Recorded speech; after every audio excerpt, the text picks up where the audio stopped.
So he says, and while Marx was wrong about some things, keep moving, step over the bodies, his writings, many of which predate the American Civil War, accurately predicted several aspects of contemporary capitalism, from the Great Recession to the iPhone 5S in your pocket. Okay, so his argument is that Marxism is somehow opposed to, or the opposite of, contemporary capitalism. Well, that is a pretty testable hypothesis, and of course you've been told, no doubt, particularly if you live in America, that we won the Cold War, we defeated communism, and so on. So we're going to have a quick sprint through the planks of the Communist Manifesto just to make sure that the contemporary economic system throughout the West, and particularly in the US, has nothing to do with it. So 1, abolition of private property and the application of all rent to public purpose. So you've got various zoning, school and property taxes, there's the Bureau of Land Management, and there's the 14th Amendment of the US Constitution. Basically, if you live, say, attached to the ground, then you have to pay rent to the government in the form of property tax, or the government will take away your property. So everything is owned by the government. All land is owned by the government, and all property is owned by the government. You are suffered to live there if you pay them off in terms of property taxes.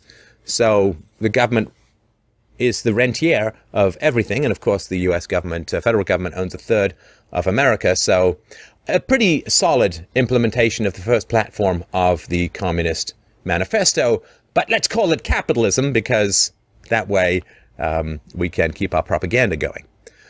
Number 2, this will shock you if you don't know it, what was the second platform of the Communist Manifesto? A heavy progressive or graduated income tax. Now, this one may have escaped your attention, but every April 15th you are asked to grab your shoelaces while the IRS greases up its accountants and burrows into your innards to take out most of your spleen and half of your money.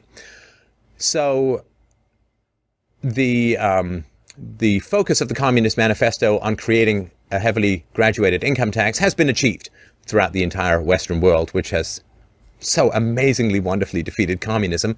So yeah, number 2, absolutely achieved. Number 3 was abolition of all rights of inheritance. So there's a federal and a state estate tax was implemented in 1916, reformed probate laws and limited inheritance via arbitrary inheritance tax statutes. So the government, of course, you have no right of inheritance anymore. The government can arbitrarily take whatever they want from whatever inheritance you leave. So it's not that there's no inheritance possible anymore, but the government takes its cut. And the reason the government does that is if it taxed your inheritance at 100%, you'd simply spend it all before you died and they wouldn't get that cut. They let you leave some so they can take more, right? So number 3 has been pretty solidly implemented, third platform of the Communist Manifesto.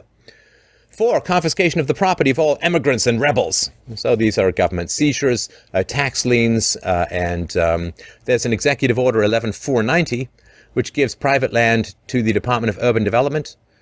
They can just seize your land to build highway. The imprisonment of, quote, terrorists and those who speak out or write against the government, which was the 1997 Crime or Terrorist Bill. IRS confiscation of property without due process, the seizure of property for the war on drugs without due process, and so on. So, yeah, you disagree, your property can be seized. Number 5 in the Communist Manifesto was centralization of credit in the hands of the state by means of a national bank with state capital and an exclusive monopoly.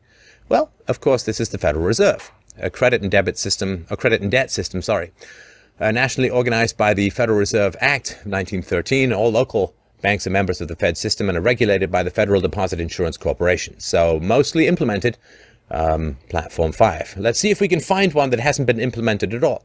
Number 6 in the Communist Manifesto, centralization of the means of communication and transportation in the hands of the state. Ooh, imagine. Of course, that's the Federal Communications Commission, FCC, Department of Transportation, mandated through the ICC Act of 1887, Commissions Act of 1934, the Interstate Commerce Commission was established in 1938, Federal Aviation Administration, Federal Communications Commission, Executive Orders 11490, 10999, as well as state-mandated driver's license and Department of Transportation regulations. And, of course, the government basically runs almost all of the roads, controls most of the airports and the ports and so on. And the rails, of course, Amtrak is heavily subsidized and partly nationalized. So, yeah, pretty well implemented for Section 6, because this, you see, is what we call capitalism, which is where almost all of the mandates of the Communist Manifesto have been implemented. 7. In the Communist Manifesto, extension of factories and instruments of production owned by the state, and the bringing into cultivation of wastelands.